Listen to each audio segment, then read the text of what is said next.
investing in property makes sense. Investing in the right property takes knowledge. Welcome to the Rewarding Property Decisions podcast. I'm Jared McCabe, Director of Wakeland Property Advisory. Join me for expert insights into the fundamentals, trends and opportunities to help you create long-term wealth through smart property decisions.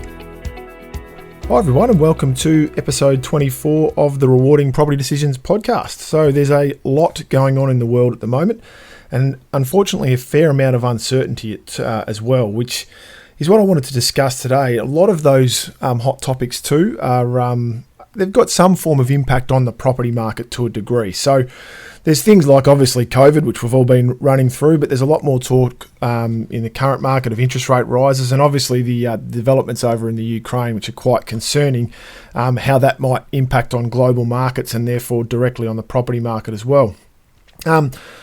But one of the things that I wanted to talk about, which comes up quite regularly as a how does this play out with the property market and people's decision making, is around both federal and state elections and how that can impact on the property market and people's decision making and their mindset.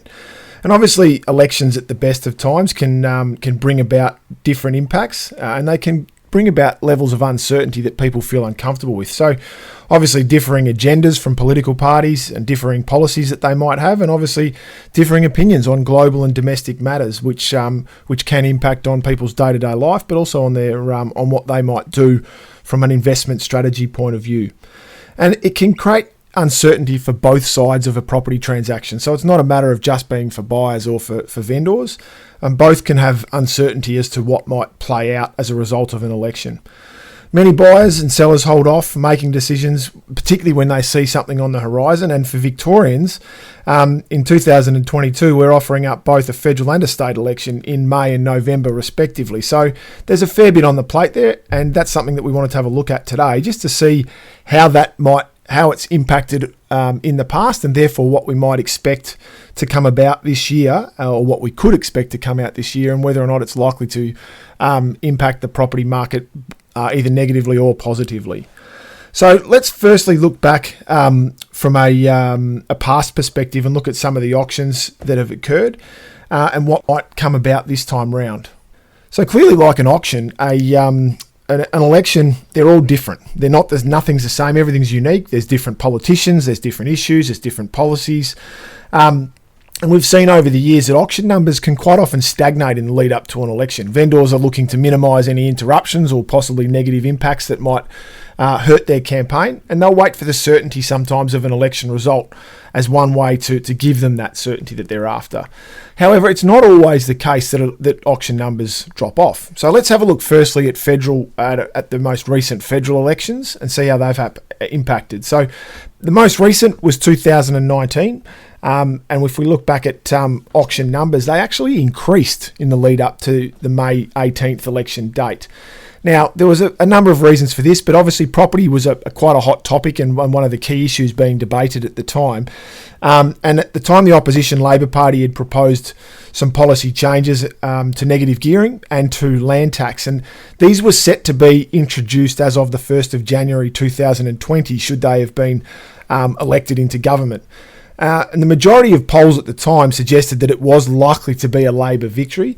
And as a result, and with those deadlines and timelines on the horizon, there were a number of vendors that actually decided to put their properties on the market at the start of 2019, particularly if they were going to be properties that were attractive to investors, to try and take advantage of those that would still be entitled to negative gearing benefits up until the end of 2019, in the hope that there might be extra levels of competition and they might get a bit of a premium being paid. So there was certainly quite a bit of that going on. The interesting thing to note too at the time was that even after the election result, the market just grew from strength to strength, and the perception was, and the reasoning that many had, was that a pro-property investment election result, which is what it was deemed to be, gave the market further confidence and led to things kicking along. And so even when we did hit the uncertainty of COVID in early 2020, once we figured out how we were going to live with it, what we were going to do, the property market continued to build, and once you were able to transact by the mid of 2020, things kept moving along quite well, which was a positive. There was a similarly property-focused election back in 2016 when, at that time again, the Labor Party was talking about making some changes and amendments to negative gearing. And so property was quite a hot topic, but the market responded very differently at the time. And certainly leading into the 2016 federal election, the numbers from a supply point of view were as much as 30% down in Victoria on the same time previously. So around May, we had an election that year in July. Around May, at that point in time compared to 2015, we were around a third less. So there was certainly a far more cautious approach taken to that election. Some of it was reasoned potentially around the fact that there wasn't a great deal of confidence in the market, but they're also they were waiting for a degree of certainty, and the fact that the Labor government wasn't seen as a likely alternate government. It was more expected at that stage that the polls were thinking that the coalition would be successful, whereas in 2019 that wasn't the case. So if we look at, say, at a state election now, and we'll go back to November 2018, which was when our most recent state election occurred.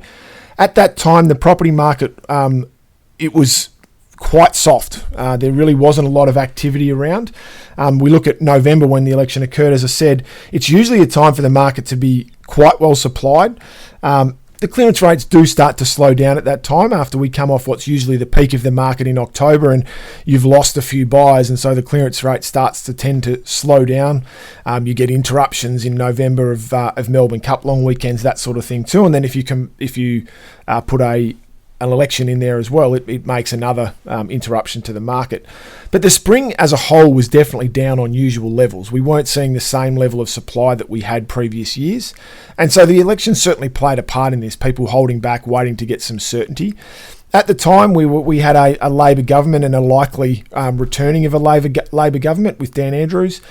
But there had been a bit of property talk. Some of the property groups such as the REIV, the Property Council, those sorts of groups had been campaigning, or certainly bringing to the fore, that the Labor government had introduced 14 new property taxes in different forms over their previous 4-year period, and that was certainly something. And there was concerns that there may have been some further increases to stamp duty over the next election campaign as well. So it was quite mindful, and as a result, again, there was the supply levels were certainly quite flat and quite soft, and the clearance rate was quite weak as well.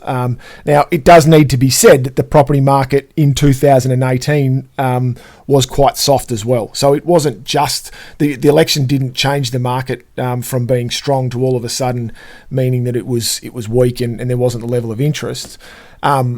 It was quite soft, and it had a couple of years. So 2017 it was quite strong, but we were pretty quiet through 2018.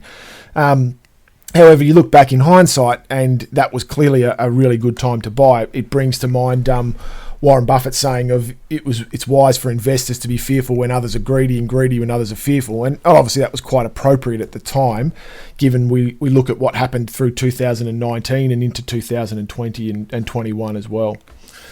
Okay, so if we have a look forward now at 2022 and the two elections that we've got coming up this year for Victorians, how is that likely to impact on the market? Well, at the moment, that market's still very much recalibrating after 2 years of really, really strong growth.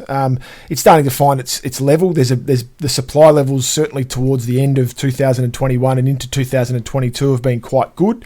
Certainly, there's been some vendors who've been prepared to test the market after seeing some strong results through last year. Now, housing affordability, that continues to be a pretty hot topic, both across federal and state governments, and that's obviously to do with the fact that we've had some pretty strong growth rates over the last 2 years. But there hasn't really been a lot of specific property policy discussed, unlike, particularly from a federal government perspective, there hasn't been a lot of alternates put forward. The affordability has been the main focus point, but that's not likely to drive an incentive one way or the other for both buyers or sellers to determine whether or not they should try and do something before an election or wait and do it after an election. So it's not looking like it's going to have the same level of impact that it may have had in previous years. From a state government point of view, the one major property topic that I'd say that's been discussed has been the coverage around the current government's proposal and then scrapping of the 1.75% levy on new developments. And there was some concern around that, obviously, from developers because they put out a bit of a scare campaign around it potentially increasing the cost of buildings because it will increase purchasing costs and therefore that will be passed on and therefore that will exacerbate the affordability crisis. So that was certainly put out there and the government weren't overly happy about that, but they did end up scrapping that levy. So it's not really forming part of the election campaign at this stage. So in short, I would suggest that from a buyer's point of view, with the elections coming up this year, unless a change of government could directly impact on your personal circumstances, so employment or wages, that type of thing, it really an election on the horizon really shouldn't change your approach to the market. If you've found the right property for you, you're ready to go, you've got your finance sorted, you've got security in that, and you're very comfortable, and you're ready to make that lifestyle change, an election shouldn't sway your decision making. Now, from a vendor's point of view, in 2022, the biggest thing to be mindful of is to avoid your campaign being directly impacted by an election. And what I mean by that is to avoid the election occurring within your campaign. So if possible, you don't want the election to be even within your advertising period, but definitely you don't want the election to be on your date of auction if that's your method, or around your conclusion of expression of interest. Private sales probably less of an impact, but certainly with an auction you need to be very mindful of that, just to make sure that it doesn't impact on attendance numbers, that sort of thing, at your campaign. So I don't think that either of the elections are really going to have as much of an impact on the property market as they perhaps have in previous campaigns. I think there's far greater things around at the moment, like interest rates or potential interest rate movements when they do come. They're far more likely to have an impact on the property market, and potentially even developments over in the Ukraine. But that's more of an international uncertainty, which is impacting a lot more than just the property market. Okay, so today for the story, I'm looking back at a client that I worked with in 2019 or late 2018 and into 2019. At that time, obviously, there was a lot of talk starting to build around negative gearing and land tax and that type of thing with the upcoming election. And there was a lot of uncertainty there and whether or not investors would be able to claim negative gearing benefits going forward. So would property investment be something that is not viable going forward? Or certainly not for established homes anyway, because the intent was to certainly still encourage investment in new builds. So we had a client that came to us in late 2018 and said they understood all that, but were still very much keen to buy an investment property, that it was going to be a 20-year type hold for them. So if there was short-term ups and downs, they weren't too concerned by that. So we were searching into 2019, and after a few months, we managed to secure a great little terrace house in the inner city suburbs. We paid $1.11 million for that, and that was before the May election. And if you then go forward to, and it was a terrace house, one of a pair actually. We go forward to late last year. The other pair of those little houses came up for sale and ended up getting sold under the hammer for $1.41 million. So already $300,000 in a pretty small space of time. It was in similar condition, a very similar layout and land size as well. So it goes to show that you just don't want to let elections sway your decision making, particularly from a buying point of view. It needs to be far more about what works for you. If you find the right property, then that's the way you proceed. So thank you very much for joining me today for episode 24 of the Rewarding Property Decisions podcast. Obviously, as we always say, please feel free to share and encourage your friends, family, colleagues to listen to the podcast, and anyone else who may have an interest in property. And if you'd like any further information on how to make rewarding property decisions, please visit our website, wakeland.com.au, and we wish you all the best with your property decisions.